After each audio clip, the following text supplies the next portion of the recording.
Dan, I don't know how it is up there where you live in Wisconsin, but down here in Ohio, we have high technology, high tech. Really? Yeah, we Well, do. parts of Wisconsin do. Other parts do not. Yeah, we're very high tech down here in Ohio. I have this product on my cell phone. When someone leaves me a voicemail, it converts it into text. So Ooh, I can read what the person said. Pretty cool. wow. Yeah, it's normally just stuff that you see on the coasts, where all the big cities are, but Where yeah, here people in can Ohio. read. Yeah, we got this technology. We have this technology here in Ohio, and one day it will get up to where you are. Well, I think I actually have that as well. Ah, I no, just, you I don't. just, I struggle reading. That's the problem. That's why I Yeah. always listen.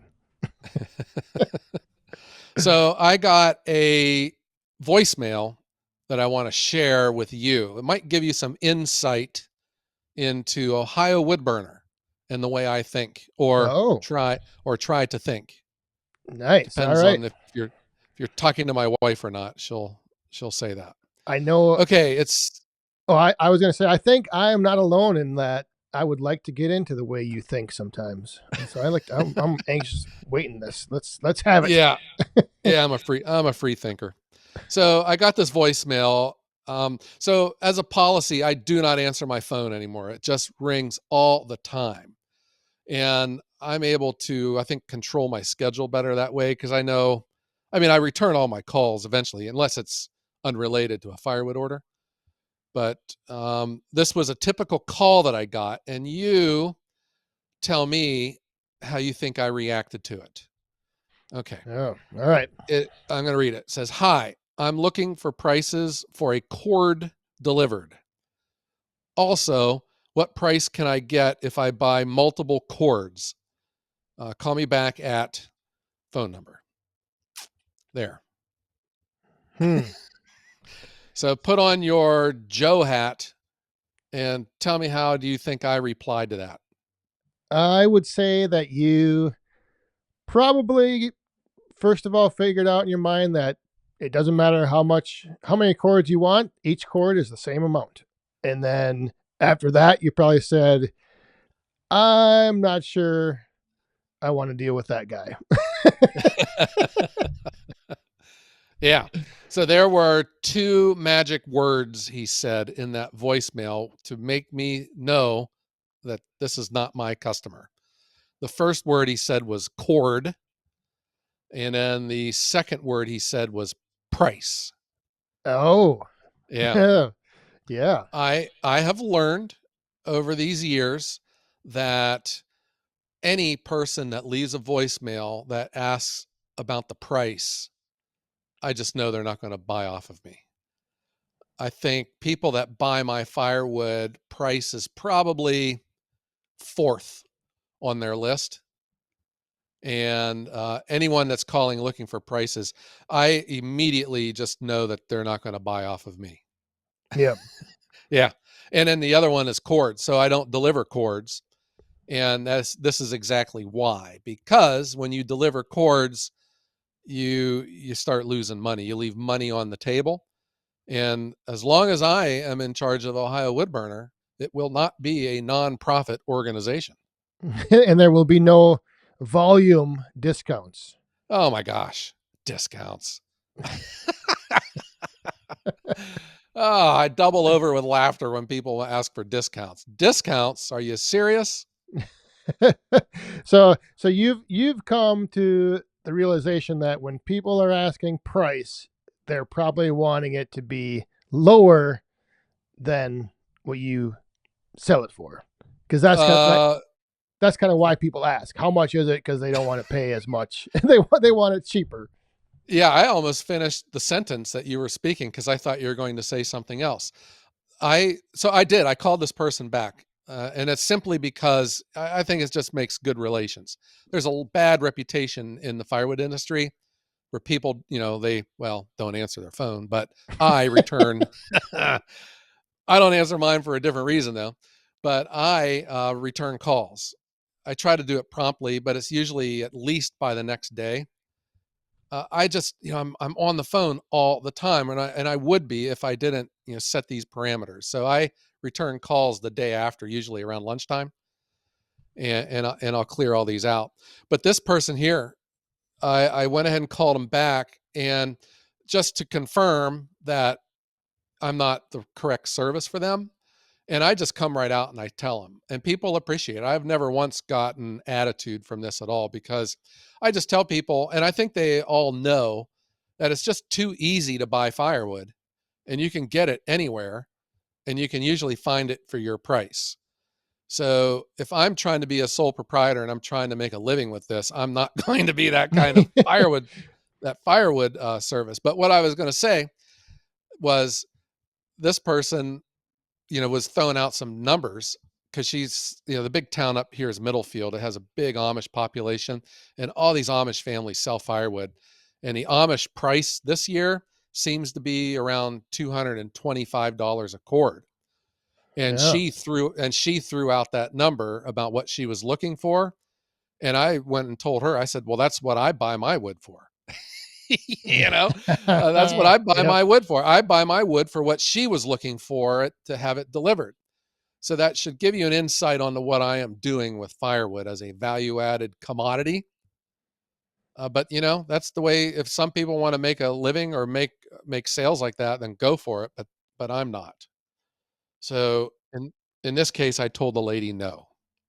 I've had similar situation actually. I've had many actually this year, probably well over I don't even know how many people reaching out, and my thing was I just don't have the volume of wood available to sell a cord, you know. Yeah.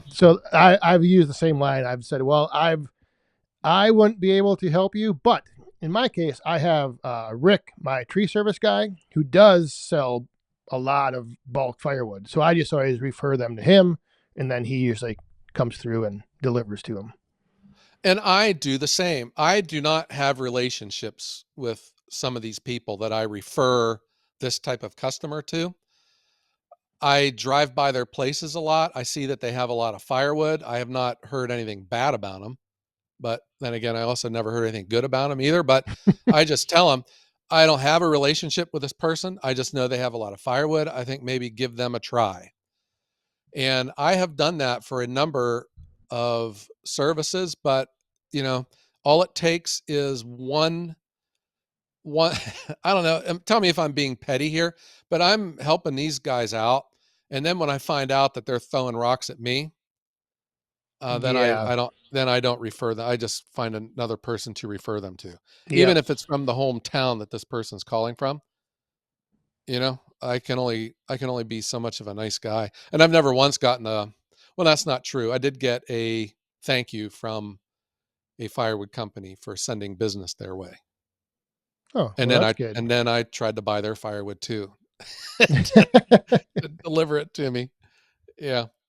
But I'm the same way though, Dan. I don't sell cords because, I'm full time, but I don't have the supply to sell cords, and Right.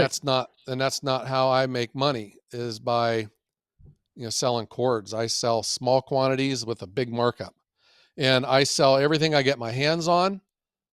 And if I could get my hands on more, I would sell it too. And if you were able to get more, you wouldn't change that model either. You wouldn't if you all of a sudden had three times the amount of firewood on hand, you wouldn't get into the bulk delivery as of Probably cords or probably not. yeah. I don't see what for. I That's just what I was gonna say. Yeah, I just don't see what for. There's a lot of lessons I've learned in firewood. And I think rule number one in firewood is that it is easy to sell firewood. You can sell firewood by accident. You literally, you do not even have to advertise. You don't have to do anything. You're going to sell. There's not a single stick of firewood in this country that goes unsold every year. And that has always been my motto. So why sell it cheap? And Yeah. that was one of the first things that I had to learn to do in business, was to say no. You at least with my professional training, you're trained, you say yes, you're a supportive teammate, you take care of the customers, you take care of your coworkers. The answer is always yes. But in this case, this is where it was hard for me at first to say no. And I would still say yes to these people because I didn't want to lose the sale. But then I started realizing that it's sometimes good to not get the sale. Yeah. I think that's one thing many firewood sellers don't do. They don't say no. They will take the first person who wants to give them any kind of money, they'll sell it to. There's a Yeah. lot of people out there like that. Well, whatever their goals are, go for it. Some people just sell it for fun or for a hobby. Some people just give it away because Yeah. that's what they do.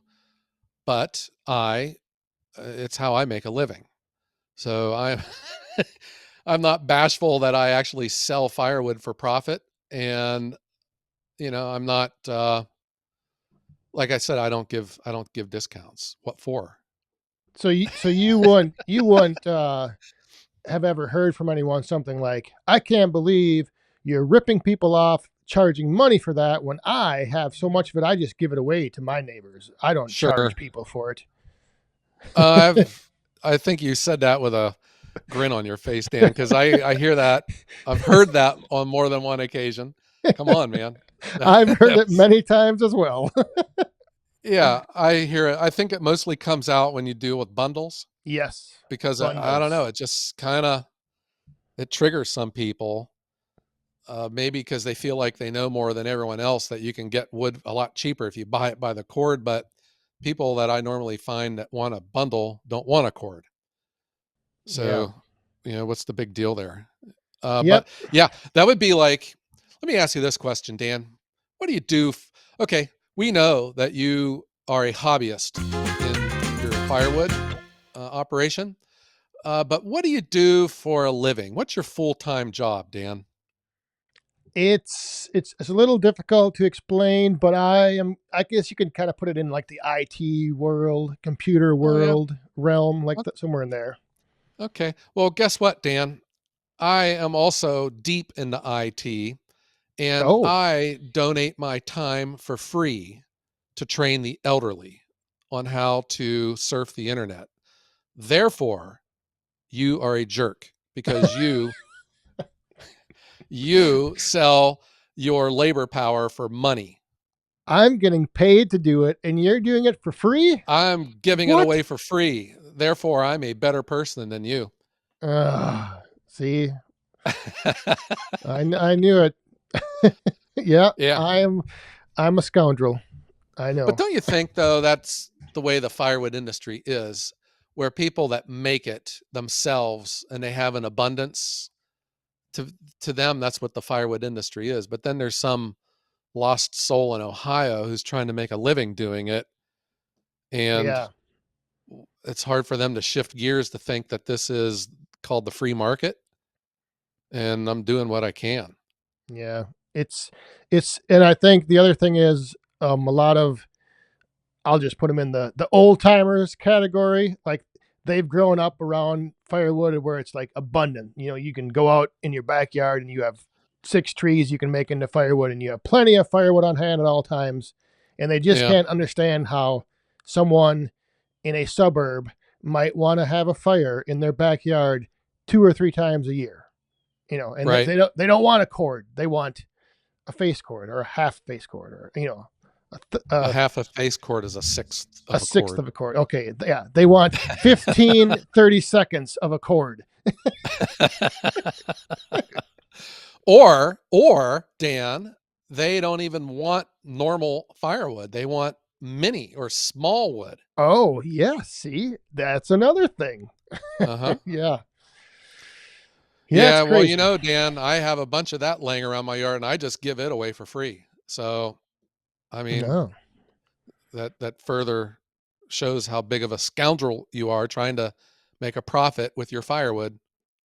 yeah, not that explains why I've had few orders from Ohio. Yeah. But how is the small wood business going? Is it do you see it building traction? Is it getting bigger, or are you like just kind of like riding the wave, or what's going on? It's growing. I'm also just riding the wave that's kind of come up. I I'm kind of I'm not in the I don't have the urgency to like I don't need to like push it. I don't need to I have the I guess blessing of being able to be patient with it. So Yeah. it's growing, it's going good. Uh there's some things that I've discovered about it that we can talk about in an upcoming episode, possibly. A Yeah. different avenue that I haven't even really thought about going down with it. Oh yeah. Yeah. All right. Well, I would think though, as with my service, I think yours has a lot of similarities where it's not necessarily the product, but it's the system, the delivery system, the ability to get it shipped in a cohesive package to someone to where they feel like they've gotten a good value for their money. Yeah. And You know? where they don't, they can just get an amount that isn't going to overwhelm them with like where to store it, what to do with it when you don't use it. It's just, Right. I mean, it's convenience. Yeah, I agree. And that's the same way with my firewood service. I would say my firewood's awesome. It is. But that's not the whole thing. It's the convenience that I'm easy to get a hold of. I accommodate schedules and requests for where they want it stacked, that kind of stuff. I show up on time. I don't leak oil on their driveway. Well, that's until I start taking my new truck on deliveries, but that's another story. So those are the four things when you mentioned earlier that price would be fourth on their list. Those things you just talked about are above Ye price on their list. yeah. So I don't I was trying to come up with an analogy, and I can't come up with a good one, but let me just try this. All right. A customer who is looking to buy a Maserati, when they're dealing with the salesperson, they won't say, "How much is this car?" You with me? Yep. Yeah. Probably because they know that what they want is in front of them, and really the price isn't that high on the list right now. They're worried about the correct model, the correct wheels, and the correct color, and then the price. There you So I go. think my kind of customer, I'm not saying that the price is not important, but to them, it is the quality of the wood. Will I show up on time? Do I accept credit cards? That kind of stuff. Yeah. Will I take a leak in their front yard? I'll never get over that one. This lady lived in a cul-de-sac, and she said that the guy she went back inside the house. He started stacking wood. She said, I looked out my front window and he's out there taking a leak right in my front yard. Oh man. Yeah. Crazy. Yeah. Yeah. All of those things. So that is, I don't keep statistics on any of this stuff either, but the one statistic I think that would be interesting for me to see would be voicemails where they use the word price in the voicemail. I think my batting average is below the Mendoza line there. It's probably like 0.00. Yeah. So you have no problem being the highest priced firewood in town. No, not at all. I think that is a badge of honor. And I'll be honest too, I don't know if I am because I don't, I'm serious. I don't ever call mystery shopping my competition to see what they're selling stuff for. I don't care what other people sell their stuff for. But I did, it may not have been last year, it might have been the year before. I was just talking with a customer and they told me what they had bought off of this other guy. And I was like, holy cow, I need to raise my prices. Yeah. Yeah. I had just learned though to raise your prices, and it's good to say no. There you Yeah. go. Yeah. Uh-huh. It's Yeah, it's good to say no. it is tough. It's one of the toughest things to do. It was. I had a business mentor that told me that because he asked me what my batting average was for phone calls, and I was excited to tell him I'm batting 1,000. I've never had a customer tell me no. I closed every single sale. He goes, "That's terrible." He says, "You should be." Yeah, he did. He says, you should be losing 25% of your calls." He says, "That just tells me your prices are too low." He says, "Raise your prices." Yeah. Yeah. He says, "Keep raising your prices until people start telling you no." And then if everyone did that, it would just lift the whole firewood industry up out of the Well, bottom of the barrel. nah, I wouldn't say that, but there's just different services. It's just like going to the gas station. There's unleaded, there's mid-grade, and there's premium. Right. So Yeah, yeah, I yeah, just always get a kick out of on the firewood forums online where, somebody will ask what a going rate is for a cord and people start listing what they sell it for, and then everyone just gets into this whole back and forth. I can't believe you sell it so cheap, and I can't believe this, and I can't yeah, believe you sell it so high, and I can't believe. right. Yeah, well, I mean, it's just the way I've been operating. I still buy probably 30% of my split firewood. I just I just don't get the logs off the log trucks. Um, if people saw how many hours I had on my processor, they'd probably think, "Well, you're not running that thing." It's like I've processed every single darn log that's come into this yard, and it's been sold, and I am still buying firewood off of some suppliers up north of me. So I can only do what I can do, but I still buy my firewood for what people are calling me wanting it for. Yeah, so that's how I do business. But and if my goal is to be that if I'm not the highest priced service, my goal is to be the highest priced service. Yeah, because I was just doing some quick uh, figuring here, and if you were to sell the wood at the same price you bought it for, that would mean if I carry the one over here, oh yeah, you would make nothing. Yeah, I would be asking you for the address to the poorhouse, right? Yeah. Yeah. Well, Well, that's that is what was on my mind, and that all came from a very simple voicemail from a potential customer. But I still felt an obligation. They trusted me to call, so right. I'm calling them back, and I'm pointing them in the right direction, and people appreciate it. They do. Yeah. Yeah.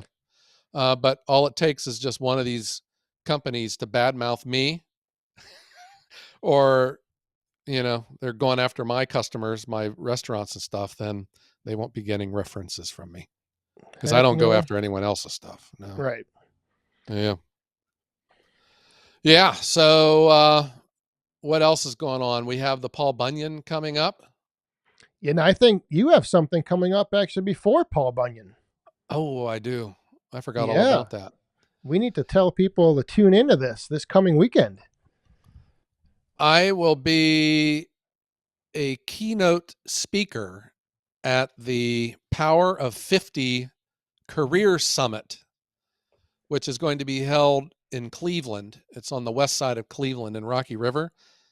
It is this coming Saturday, the 28th, September 28th, 2024, I think around 10 a.m. But it's also going to be live streamed on the Over 50 TV channel. So maybe we could put a link in the podcast notes for 'em. Yeah, I we think can you do have to that. register for it. I don't think you can just like sit there and watch. I think you have to register for it. Okay. Or you could also attend in person. Well, that's pretty exciting though. I'm it's pretty cool that you can add keynote speaker to Keynote. your Yeah. title and Yeah. resume. When yeah, he did like a short on advertising this and was talking about me. He made me sound impressive. I was like, I got to meet this guy. Who the heck's he talking about? Yeah. Yeah. So I'm going to be talking about my arc on how I got to where I am right now, the side hustle that I turned into a full-time career, and then the YouTube thing. And then he wanted me to talk about, the full portfolio, the podcast, the International Firewood Expo, my European Wow. travels Yeah. and all. So, yeah, I'm just going to be talking about what I did. But the title of my presentation is called Quit Asking Me for My Opinion, which sounds harsh, but it is a motivational message to over 50 people who are looking to turn their side hustles into careers. And, I think you've heard bits and pieces of my presentation over the last 3 years about quit asking for people's opinions and just get it going. You already know what you need to do. Go. Yeah. Yeah. Well, that is pretty cool. That is, I'm anxiously looking forward to hopefully tuning in and catching some of that. If not, you'll have to maybe give a little recap next week on our episode here. Yeah. If you recall, Lou Reyes, the personality of Over 50 TV, he interviewed both me and you on his channel. Remember, he was wanting Yep. just to understand about podcasting and all. Yep. Yeah. Lou he's an interesting guy. He's kind of a media. He owned a magazine at one time. He's like very business. He's connected in the business community of Northeast Ohio. And he's just a nice man too. So he wanted to see if I was able to help him out. I was like, heck yeah. Yeah, that sounds exciting. Hmm. Like I said, pretty cool, man. Yeah. Yeah. But Keynote then speaker. Whew. yeah. But then the week after is the Paul Bunyan show. And Yes. I will be there and you will be there. Oh, we will be there. You I will will not first be delivering any keynote speeches. You will be at my place to stop in and say hi for All Roads Lead to Ohio. And then you'll be having your live stream in Cambridge, Cambridge, Ohio. Friday night. Okay. Yep. Friday Night Yeah. Live. It's a jam-packed weekend. It is. I can't even start thinking about it because I'm too busy with other stuff right now. Yeah. Business stuff, right? Business. Yes. Okay. Just remember, I give away internet training to the elderly for free. So just saying. I know. Gosh, I don't know what I'm going to do. I might have to go update my resume now. Oh, yeah. Well, or you could start a resume business where you do resumes for people. But once you start doing that, just know that I do that the very same service for free for people. So. Therefore, you're a bad person. Yes. Every Yes. which way I turn just ends up being the same result. Oh, yeah. Well, Dan, I had fun with this discussion today, and it all started because of a voicemail. Yeah. Good But stuff. maybe it's time though that we strike up the band and we hold on. I'll say that again. Strike up the band. There we go. Okay, there we Band go. is up. The band is strucken, and we will we'll say goodbye for the week. Yeah. Thanks everyone for tuning in and making the Wood Hounds the #1 firewood podcast in the world. And please consider giving us a 5-star review on the streaming service that you use. It really is a big help for us. And that will allow all of us to tell Dan to stay safe and be a price raiser. The most expensive in town. Yes. Right. And while you are gouging the unsuspected customer, have a great day.